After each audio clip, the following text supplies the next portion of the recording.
Hoy nos acompaña nuestro querido y conocido escritor motrileño Jesús Cabezas porque tiene nuevo poemario, un poemario fantástico, La carcoma recurrente del pasado, que presentará próximamente el día 22 de noviembre. Jesús, bienvenido. Muchas gracias, bienvenido. Una nueva publicación. Sí. Tú ya efectivamente estás jubilado y dedicas, yo creo que la mayoría de tu tiempo a escribir, ¿no? Bueno, escribo, sí, gran parte del día, hago otras actividades, ¿no? Soy alumno de patrimonio, hago la compra, hago la comida, ya hago la vida de jubilado, la nieta que tengo aquí en Motril, tengo a veces que cuidarla o quedarme con ella un rato, en fin. Pero que la literatura siempre tiene que formar parte en tu vida, ¿no? Claro, eso es una cosa que está muy dentro, ¿no? Y es como una necesidad, ¿no? A veces también como una catarsis, ¿no? Cuando uno expresa más bien o menos bien las cosas que te pasan, ¿no? El poeta mira la realidad siempre de una forma diferente, ¿no? Pues también eso supone una catarsis, ¿no? Una liberación, ¿no?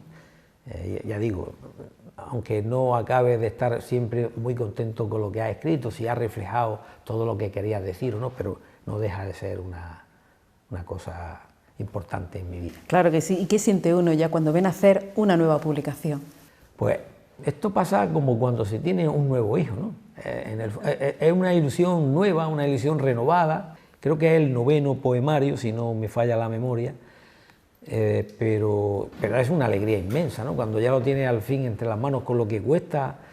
Hemos estado todo el verano, la editorial y yo, corrigiendo ese libro, dándole vueltas, porque hay gazapos que se escapan, cómo encajar la fotografía, que las fotografías vayan a sangre, porque es un fotopoemario, como hemos comentado. En fin, que eso tiene un trabajo grande, ¿no? Editorial Alulia. Yo llevo publicando con Alulia muchos años y tengo una fidelidad hacia ellos porque siempre me han tratado muy bien, ¿no? Y la edición que hacen es muy digna, ¿no? Ellos tienen una sección, una colección de libros de poesía que se llama Palabras Mayores, y este volumen en concreto lleva muchos años publicando poesía ellos, ¿no? Este volumen es el 125 de esa colección, o sea que estamos hablando, y ahí han publicado autores de mucha importancia, mucho nivel y de mucho prestigio a nivel nacional, ¿no? Pues hablemos de La carcoma recurrente del pasado, Jesús. Bueno, este es un libro que yo soy muy lento para escribir, ¿no? Me gusta estudiar bien los textos, corregirlos, adaptarlos, etcétera, ¿no? Con los versos medidos, como hemos estado hablando y tal. Pero curiosamente en este libro tardé muy poco tiempo en escribir esos poemas, solamente tardé un verano y un otoño del año pasado, porque el año pasado fue, en lo emocional, un año muy duro para mí, ¿no? Tuve un problema de salud importante y se murió un sobrino mío, un hijo de un hermano mío con 42 años, de una forma así súbita, inesperada. Entonces este libro se lo dedico a él, ¿no? Va a su memoria, ¿no? No es que haya ningún poema dedicado a él, sino el conjunto del libro de poemas está dedicado a él, ¿no? Entonces, como consecuencia de esas dos circunstancias tan dolorosas, tan tristes, me puse a escribir ahí como un loco todo el verano y el otoño y terminé este libro. Hay un verso de un poeta granadino que a mí me gusta mucho, Luis Rosales, el amigo de Lorca, donde se refugia Lorca en julio del 36 y acaban localizándolo, que dice Luis Rosales: nadie vuelve del dolor y permanece siendo el mismo hombre, ¿no? Entonces, esas dos circunstancias tan tristes, tan trágicas, tan desagradables, pues me indujeron a escribir este libro, los poemas que componen este libro. Claro, hay un poemario donde también incluye, evidentemente, a tus poetas de referencia, sí, ¿no? Precisamente la portada, tenemos aquí la foto, uno de tus poetas preferidos. Sí, mi poeta más querido, Antonio Machado. Antonio Machado, en este libro le dedico 2 poemas, ¿no? Hay la segunda parte del libro, que se titula Palabra en el tiempo, que es un verso de Machado, ¿no? Machado en su poemario Nuevas Canciones, todo el mundo conoce más Campos de Castilla, ¿no? Pero en su poemario Nuevas Canciones decían algunos de sus versos lo que para él era la poesía, o lo que la poesía debería ser, y decía: ni mármol duro y eterno, ni música, ni pintura, sino palabra en el tiempo. Y esa sección, la segunda sección del libro, Palabra en el tiempo, está dedicada a los poetas que de alguna forma han influido en mi vida, cuyas lecturas han condicionado la forma de yo escribir también y de yo sentir la poesía, ¿no? Esa es un poco la idea. Aparte también, como decíamos antes, la composición de los versos de este poemario, lo bien trabajados que están. Sí, hombre, es lo que hablábamos antes. Si tú entregas un producto ya con los años que uno tiene y luego uno que ha leído y ha publicado, se trata de presentar un producto que sea de bella factura, pero que haya un trabajo implícito detrás, ¿no? Entonces todos los versos del libro son versos de 14, 11 y 7 sílabas, ¿no? Son silvas, ¿no? Son silvas blancas, ¿no? Porque los versos no riman, pero sí están todos medidos de principio a fin. ¿Hay un total de cuánto? Son, me parece que 16 poemas, 8 y 8, sí. 8 tiene la primera sección y 8 la segunda. Y todos van acompañados de una fotografía, Sí, ¿no? sí, cada poema se acompaña de una fotografía, es un fotopoemario. El primero que hizo esto en Motril fue Paco Ayudarte, que su poemario El corazón en la mirada se llamaba. Era un fotopoemario con poemas suyos y fotografías de Antonio García Maldonado, el malogrado Antonio García Maldonado, el gran amigo, ¿no? Y en fin, y ya la mayoría son poetas conocidos por todos, que hemos estudiado en los libros de texto y hemos leído sus libros, ¿no? Así. Me gustaría que leyera un par de poemas, si te parece. Bueno, sí, podría leer alguno, si os apetece. Claro que sí. Pues leeré el que, por ejemplo, le dedico a Antonio Machado, ¿no? Vamos a ver. Se llama El descubrimiento. Y hay unos versos suyos de Machado, porque yo utilizo algunos versos de los poetas y los incluyo en mi composición, en mi propio poema, ¿no? Cambiándole algo, ¿no? Los mismos versos, A veces sin cambiarle nada, otras veces sí, utilizo expresiones suyas, pero claro, para ser riguroso, para ser fiel, para ser honesto, hay que citar los versos del poeta, los versos originales del poeta, para que el lector sepa que yo utilizo esos versos, ¿no? Entonces, hay unos versos que anteceden aquí a mi poema, y mi poema dice así. Bueno, tengo que decir que yo descubrí a Machado con 16 años. Yo soy del mes de febrero, nací en febrero, entonces en octubre, cuando empezaba el último año del instituto, el séptimo de bachillerato técnico, que equivalía al preo, pues tuvimos la suerte de tener a don Sebastián Morales de profesor y nos hizo leer en el primer trimestre del sentimiento trágico de la vida de Unamuno, en el segundo trimestre las poesías completas de Machado y en el tercer trimestre las rimas de Bécquer, ¿no? Entonces yo descubrí muy joven, con un adolescente, 16 años, a Machado y lo que supuso para mí representa un poco este poema. Dice: apareciste cuando más lo necesitaba, justo a esa edad en la que todavía no encontraba aún el verdadero sentido que tenían las cosas. Viniste a mi vida de una forma inesperada. Yo tendría 16 o 17 años. Traías contigo un verbo sencillo, una palabra sincera y auténtica, una voz profunda y dolorida. Ese era tu único equipaje, el ligero equipaje que te llevarías luego al exilio. Y me llegaste al alma de inmediato. Sentí con tus versos la misma emoción y el mismo dolor que tú sentías. Taciturno, melancólico y triste, te dirigías a mí y me hablabas de los campos de Soria, de Cárdenas Roquedas y ariscos pedregales, de los álamos del río, del Duero, del olmo viejo hendido por el rayo, de tu amada y milenaria Castilla, esa Castilla mística y guerrera que envuelta en sus andrajos me decía: desprecia cuanto ignora. Esa Castilla en la que tú creías ver la inconfundible alma de España. Me llegaste enseguida al corazón. reconfortaba mi abatido espíritu como un amigo de toda la vida, como esa contemplación extasiada con que se mira un fuego una noche fría y desapacible de invierno frente a las brasas de una chimenea. Ese descubrimiento marcaría mi vida para siempre. Recuerdo que no podía dejar de leerte. Tenías tus poesías completas encima de mi mesita de noche. Oh, la hosca soledad de mi cuarto. Y que me tumbaba en mi corva cama para leer tus versos, para sentirte cerca y hermanarme contigo entre las ruinas de mi inteligencia.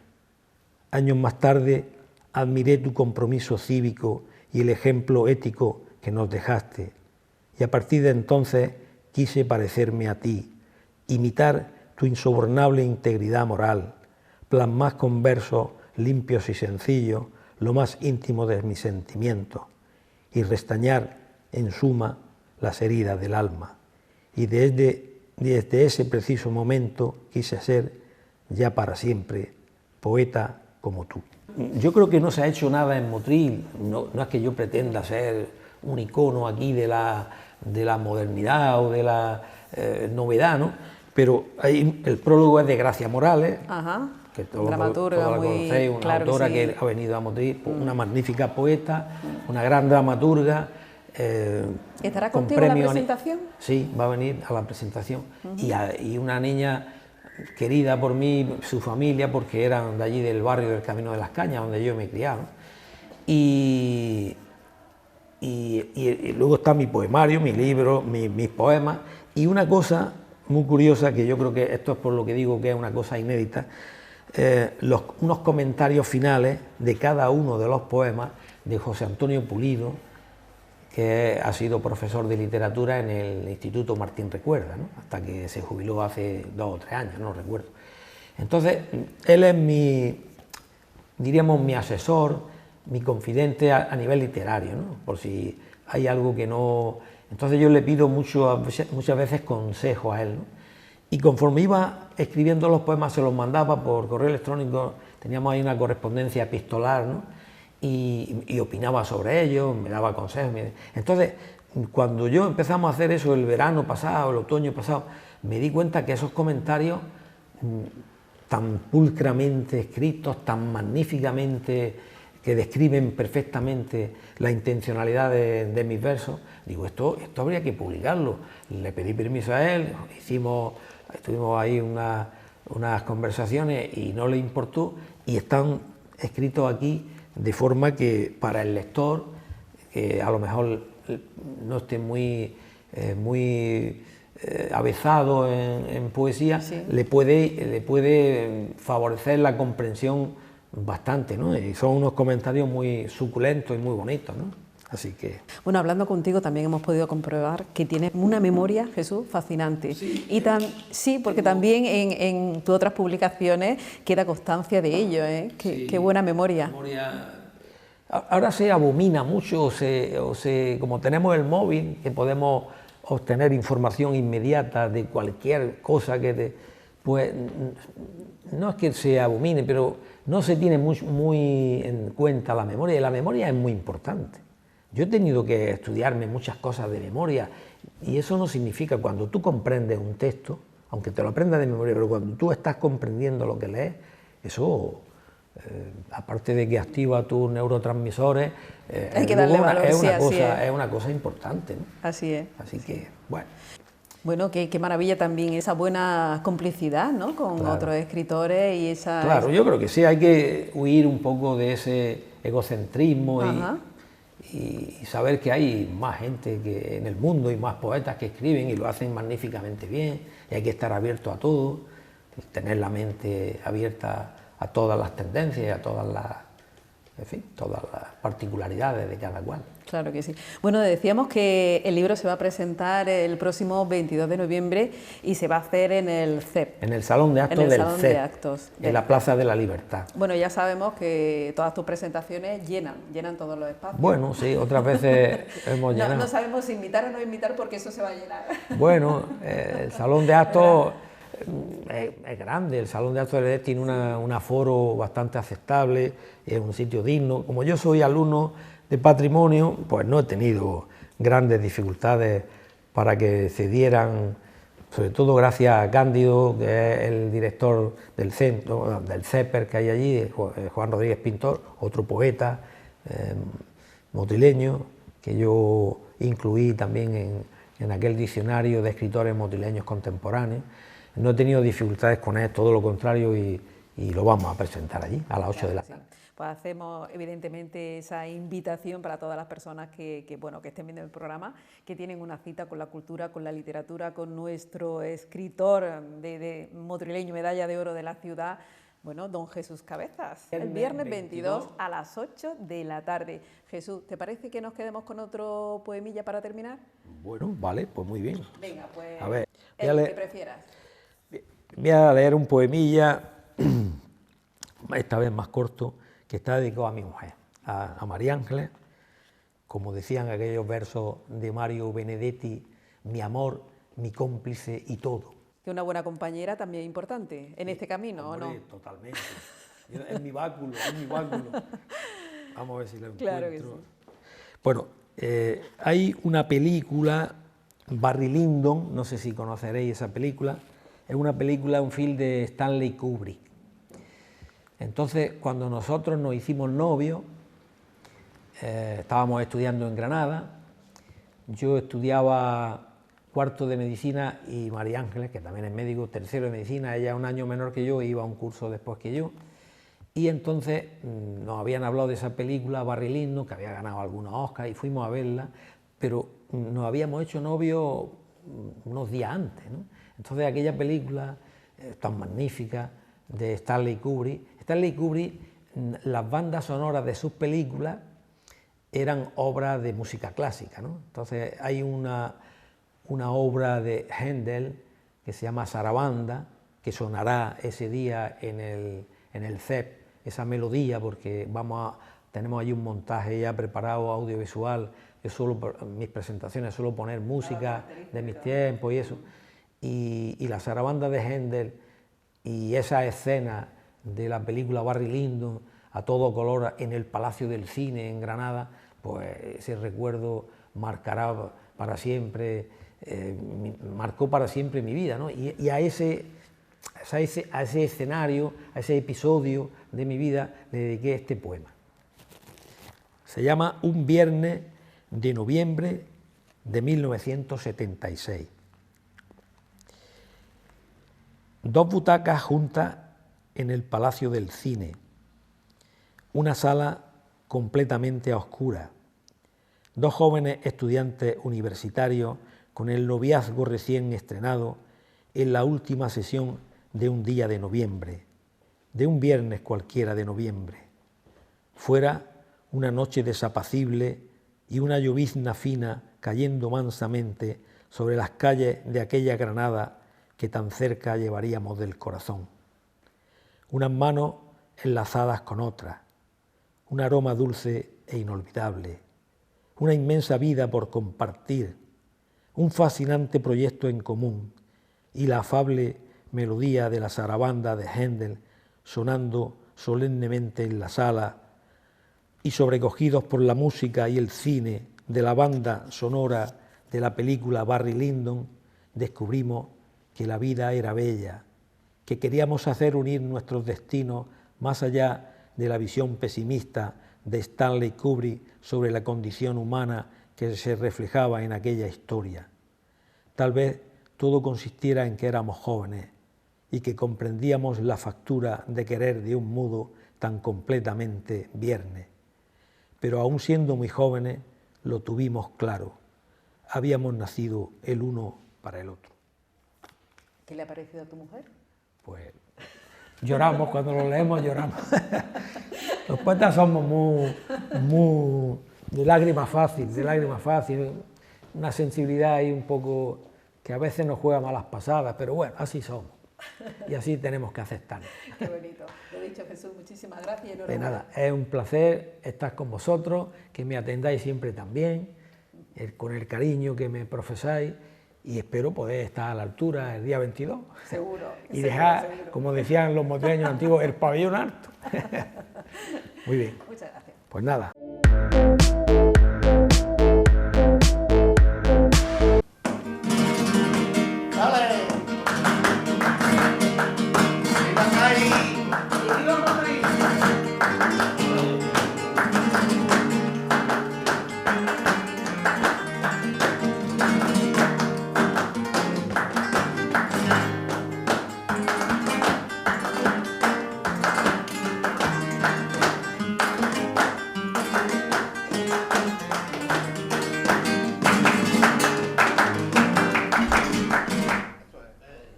Con motivo del Día Mundial del Flamenco, este viernes 22 a las 10 de la noche, Telemotril emitirá un programa Arte Nativo especial dedicado a celebrar la riqueza y la pasión de este arte universal.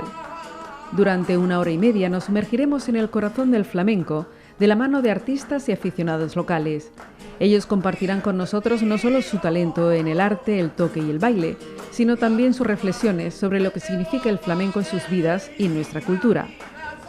Pues el flamenco es un sentimiento que tiene mucho arraigo en Andalucía sobre todo y en el mundo ya. Y pues podría leer una definición que es un poco compleja.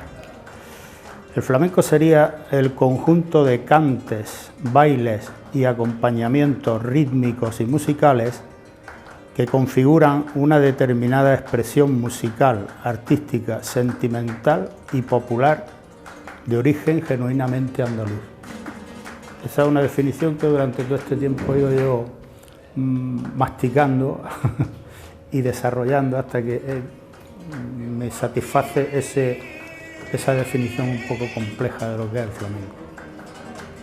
Hombre, el flamenco para mí, aparte de mi trabajo, es mi forma de sentir, donde yo me siento a gusto, es un poquito parte de mi vida. Yo nací en un seno flamenco, porque en mi familia unos cantaban, otros bailaban, así que hace una familia que le ha gustado mucho el flamenco.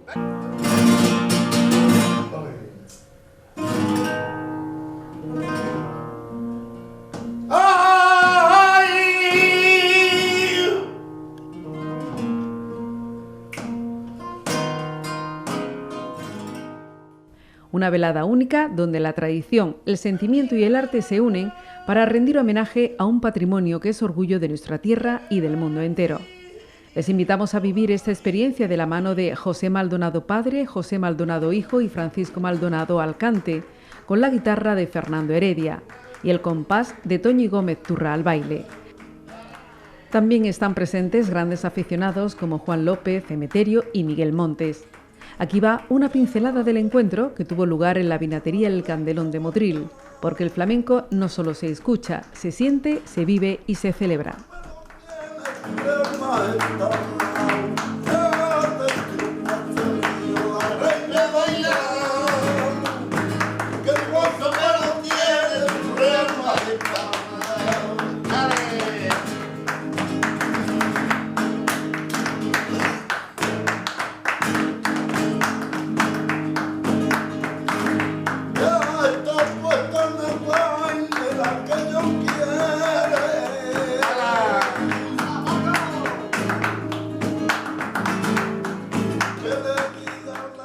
El flamenco nació evidentemente en Andalucía, fue donde se creó por primera vez el flamenco. Primero nació en ámbitos clandestinos, ocultos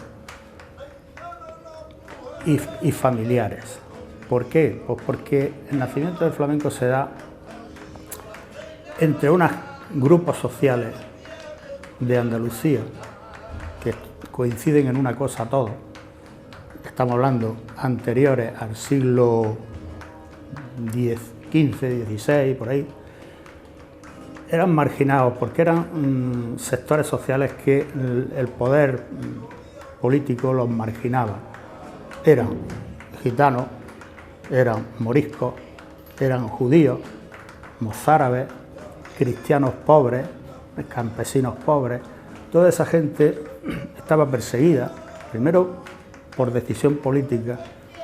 Se hicieron una serie de disposiciones legales a partir de los Reyes Católicos cuando terminó la Reconquista de Granada en 1492. A partir de ahí empezaron a toda esa masa de gente que estaba dando vueltas por el país y en concreto en Andalucía, empezaron a hacerle la vida imposible porque querían convertirlo al cristianismo por narices. Y todos ellos, al ser clandestinos, vivían en sitios donde no los pudieran coger. Y ahí vino la transmisión de una serie de culturas tan diferentes como son la cultura árabe, la cultura mozárabe, la cultura judía, los cristianos, los gitanos que entraron en España a partir también de finales del siglo XV, 1490 y tanto, recién terminada la Reconquista. Toda esa gente se relacionaba entre ellos y se intercambiaban en sus fiestas, en sus reuniones, sus conocimientos culturales de cada uno de los grupos.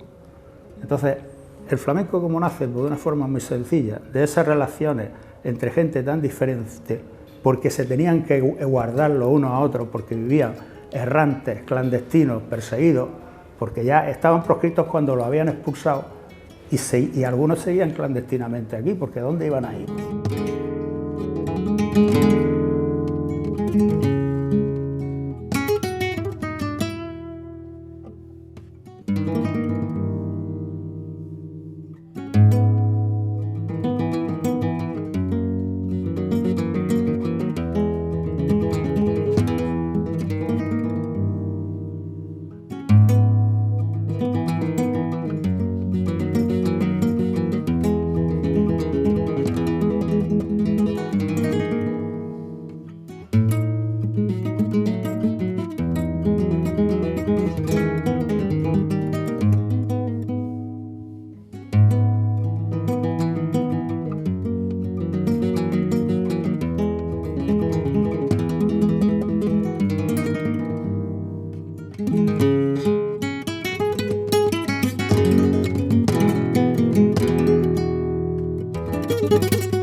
El aula de pensamiento se sumaba también a la celebración del Día Mundial del Flamenco con la presentación del libro Flamencas, las mujeres en la historia del flamenco, un tributo al talento de las mujeres que forjaron la tradición flamenca.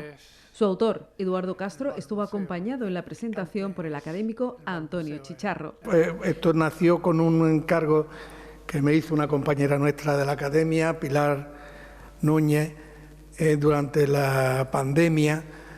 Me encargó una conferencia para ofrecer por internet, vía online, en los institutos, y primero lo hicimos en La Madraza, y era sobre flamenco en femenino, que es como yo la tenía titulada. Conforme iba adentrándome en el estudio, en la ampliación de la conferencia, encontrando nuevos nombres, me di cuenta de que eso no cabía en una conferencia y que había que hacerlo en un libro entero, porque las mujeres en el flamenco, como en todos los tantísimos otros aspectos, no solo de la cultura, sino de la sociedad en general, no es que hayan sido olvidadas, sino tapadas incluso, cuando resulta que si el flamenco está vivo es gracias precisamente a la aportación de las mujeres. El flamenco se ha transmitido por vía materna siempre en todas las familias.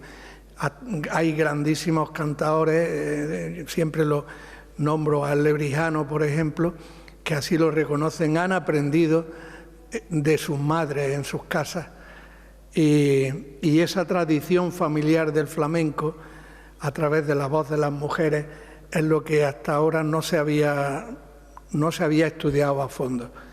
Y ante la necesidad de expresarlo, de ponerlo por escrito, de publicarlo, vi eso, que había cada vez más nombres, y no cabían ya ni en una conferencia ni en un cuadernillo, y hacía falta el libro. Esto no sé si son 200 páginas, quizás sean pocas, pero de momento yo creo que son suficientes.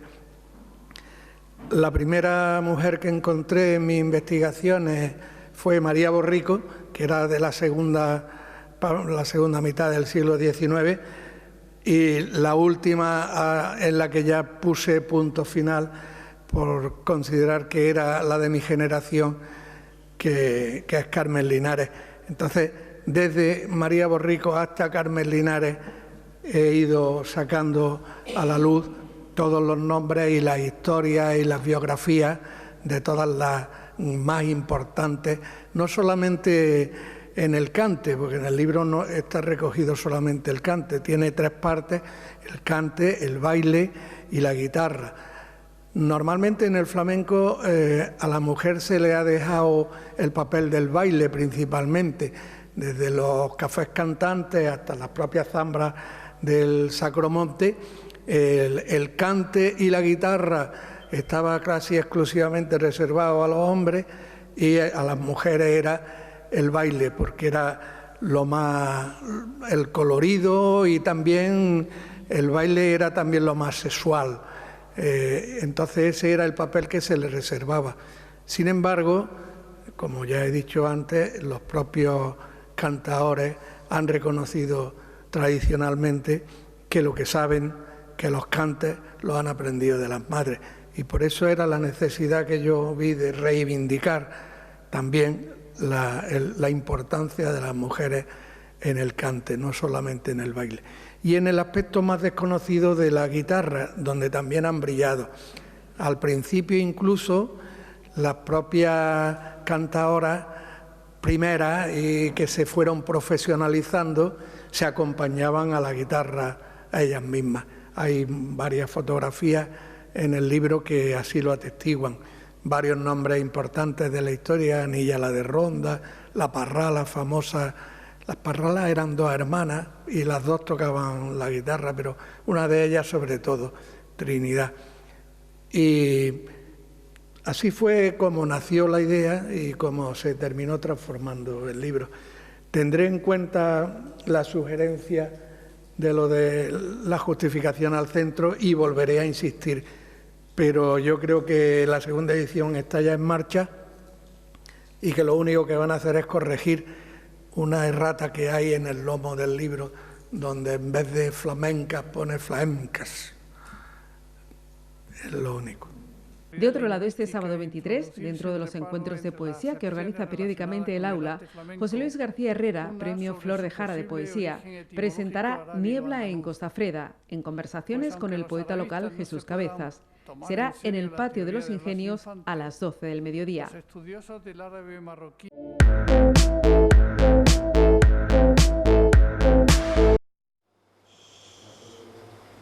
Catalina, hija, siempre estamos tú y yo aquí solas, ¿eh?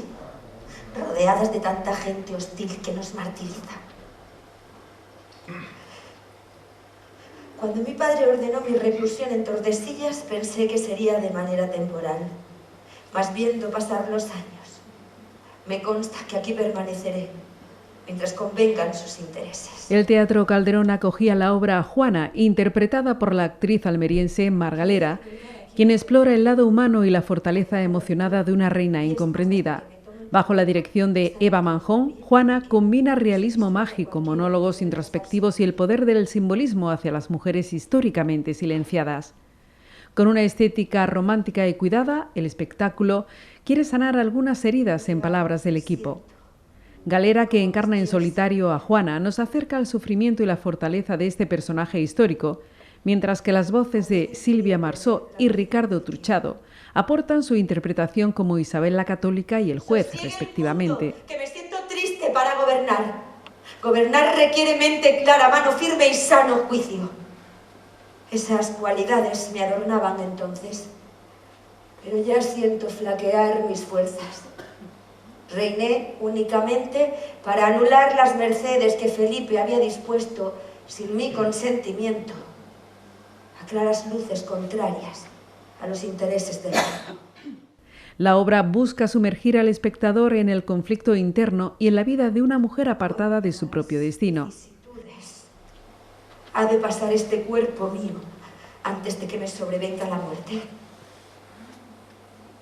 Si morir no es más que reencontrarme con Dios al que, y perdonen mi blasfemia, lo he sentido alejado de mí durante toda mi vida. Tal vez con merecimiento o seguramente escandalizado por mi conducta, pero si mi comportamiento ha sido escandaloso a tus ojos por momentos, ha sido producto del amor. Escrita por Manuel Ballesta, Juana pretende recordar que la injusticia histórica no debe olvidarse y que el escenario puede convertirse en una plataforma de sanación y reconocimiento para figuras olvidadas y apartadas. Además, el montaje destaca por su rica interpretación, que lleva al público por los episodios de la soledad, recuerdos y ensoñaciones que la reina vivió en su confinamiento. Catalina, hija, duerme, mi linda Catalina, que tu madre está aquí contigo velando tu sueño. Duerme arropada en tu inocencia, que mientras las sombras del destino no aparezcan en tu vida, tu sueño será placentero. Callad, campanas, viento y voz, la noche nos cubrirá. Llevadme pronto ante mi amor, que ha de descansar.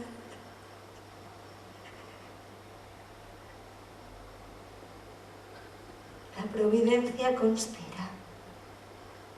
Él lo sabe Dios. Él, mejor que nadie, sabe que tarde o temprano aparecerán para sembrar tu camino de espinas. La vida es dolor, hija mía, y más si eres mujer. Y más aún si eres infanta del reino de Castilla. Y el dolor se acrecienta aún más si eres aquella a quien llaman la loca. Porque esa cruz te acompañará siempre. Tú también te verás abocada a no pocas penalidades y de ti dependerán como marquen tu vida, de ti y de mí. Porque el tiempo que me resta a tu lado he de estar aclarándote el turbio camino de la verdad. Pero cada cosa a su tiempo, mi linda princesa. que andando el tiempo irás creciendo y con él el entendimiento para comprender ciertas cosas. Ahora duerme, mi linda Catalina, duerme, que tu madre está aquí contigo velando tu sueño.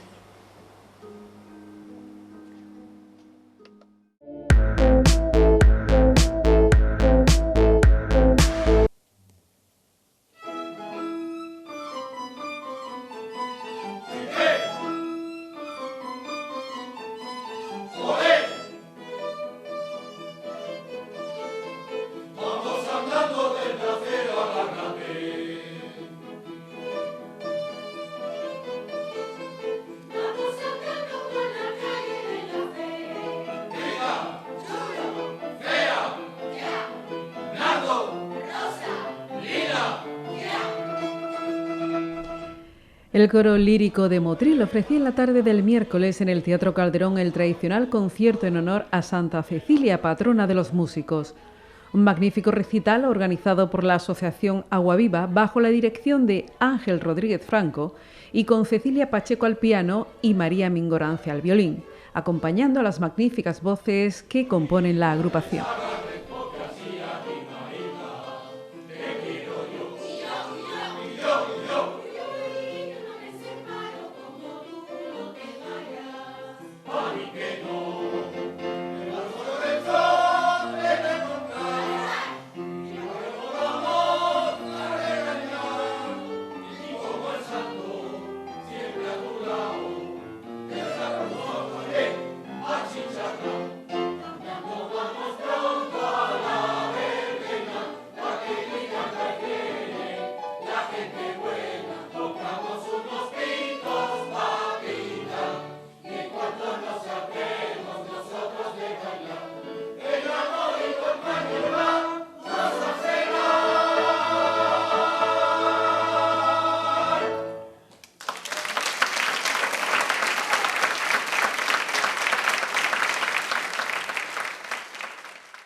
En cierta ocasión, alguien comenzó a darse cuenta de que en la lírica había un pozo sin fondo, un baúl impresionante de maravilla.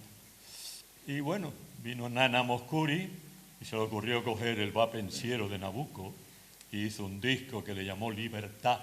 Se vendió como rosquilla. Claro, no se cogen cosas soberbias, pues tienen que salir cosas bastante buenas. Bueno, pues hubo también un grupo español que se llamó Mocedades, ¿se acuerdan, verdad? Estos, que con Plácido Domingo lanzaron un disco, precioso también, e hicieron una canción que le denominaron Amor de Hombre. Ya sabía yo que esto es zarzuela pura y dura. La oyeron ustedes cuando eran chiquititos y don Raúl de Haro era el director de la banda municipal. Años 60, y tocaban siempre, cada vez que tocaban, la leyenda del beso. El intermedio de la leyenda del beso, Amor de Hombre.